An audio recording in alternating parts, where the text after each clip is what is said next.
والصلاة والسلام على من لا نبي بعده. أما بعد، فقد قال الله تبارك وتعالى في كلامه المجيد والفرقان الحميد: أعوذ بالله من الشيطان الرجيم. بسم الله الرحمن الرحيم.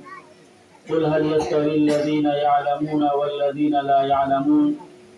وقال النبي صلى الله عليه وسلم: طلب العلم فريضة على كل مسلم أو مسلمة، أو كما قال عليه الصلاة والسلام. حضرات گرامی، میں ایک شعر کے ساتھ اپنی بات کا آغاز کرنا چاہتا ہوں. کسی شاعر نے کہا ہے کہ حیرت ہے کہ تعلیم و ترقی میں ہے پیچھے، حیرت ہے کہ تعلیم و ترقی میں ہے پیچھے، وہ قوم جس کا آغاز ہی اقرأ سے ہوا تھا. کیونکہ رفیق محترم کا حکم ہے کہ میں صرف تاثرات پر روشنی ڈالوں، اس لیے بڑوں کا حکم سمجھ کر الامر فوق الادب میں چند باتیں جو امتحان کے موقع سے اور امتحان لینے سے جو میرے سمجھ میں کم علمی کے باوجود آئی، اس کو آپ حضرات کے سامنے واضح کر دینا مناسب سمجھتا ہوں. کل 28 تاریخ ربیع الاول کو بحمداللہ مجھے بحیثیت ممتحن مدرسہ دار یوسف میں امتحان لینے کا موقع ملا، اور 2 درجات کا امتحان میرے پاس تھے.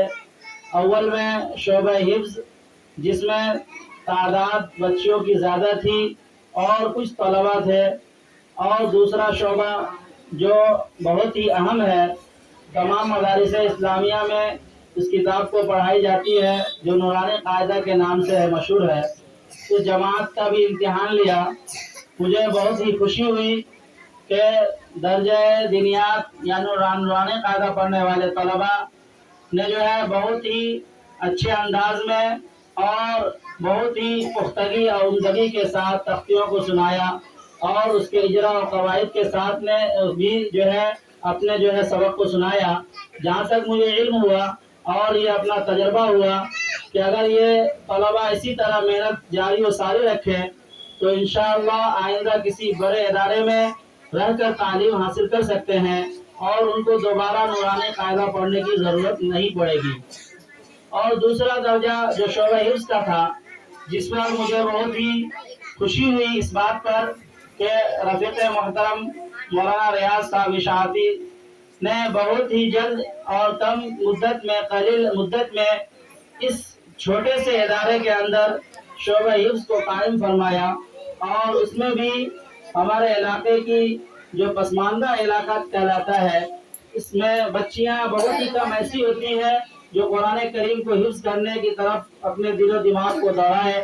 ایسے پرفتن دور میں، ایسے وقت میں جب بچیوں کو گانے اور قوالی کے علاوہ کچھ یاد نہیں ہوتے ہیں، ایسے حالات میں بھی اس مدرسے نے اور ان جیسے ہمارے علاقے کے مدرسوں نے جو کام کیا ہے، ان میں یہ مدرسہ بھی قابل تعریف ہے کہ اس چھوٹے سے ادارے کے اندر تقریباً 8 بچیاں حفظ کر رہی ہیں، اور وہ بھی 2 پارے حفظ کی ہوئی ہے. اور میں نے جو ہے اپنے حیثیت سے، ممتحن کی حیثیت سے، جو ان بچوں کا امتحان لیا تو ماشاءاللہ پہلی بچی بشرا خاتون نے جو ہے پوری مکمل سورہ جو ہے سورہ ملک سنائی، اور وہ بھی تجوید. اس پر مجھے بہت ہی جو ہے کیا کہتے ہیں قابل رشک ہے، اور بہت ہی مجھے خوشی محسوس ہوئی کہ یہ چھوٹا سا ادارہ جو ہے دیکھنے میں بھی چھوٹا اور جگہ کے حساب سے بھی چھوٹا، لیکن جو ہے کتاب میں لکھا ہے، کتابوں میں کہ من جد وجد، جو شخص کوشش کرے گا انشاءاللہ اس کے لیے راستہ اللہ آسان فرما دیں گے. ومن یتق اللہ یجعل له مخرجا، کہ جو اللہ کے ڈر سے اور اللہ کے لیے کام کرے تو انشاءاللہ اللہ اس کے لیے جو ہے راستہ ہموار کر دیتے ہیں.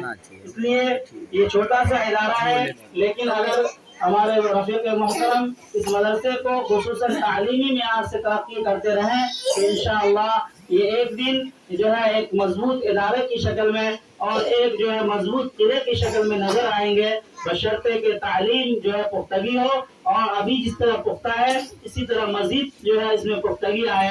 تاکہ یہ تعلیم کے ذریعے سے ہی ہم پہچانے جاتے ہیں۔ اور میں نے جو شعر شروع میں کہا کہ حیرت ہے کہ تعلیم و ترقی میں ہے پیچھے، حیرت ہے کہ تعلیم و ترقی میں ہے پیچھے، وہ قوم جس کا آغاز ہی اقرا سے ہوا تھا۔ انہی چند باتوں پر میں اپنی بات کو ختم کرتا ہوں۔ اللہ تعالیٰ سے دعا ہے کہ اللہ تعالیٰ اس ادارے کو دین دونی رات چوگرنی ترقیات سے نوازے، اور اس میں پڑھنے پڑھانے والے طلباء اور اساتذہ کو اللہ تعالیٰ اخلاص و للہیت کے ساتھ کام کرنے کی توفیق عطا فرمائے، اور پڑھنے والے بچیوں کو اللہ تعالیٰ مزید محنت کرنے کی کوشش اور محنت و کوشش کرنے کی توفیق عطا فرمائے۔ آمین۔ ای دعا از من و از جملہ جہاں آمین بات، وما توفیقی الا باللہ۔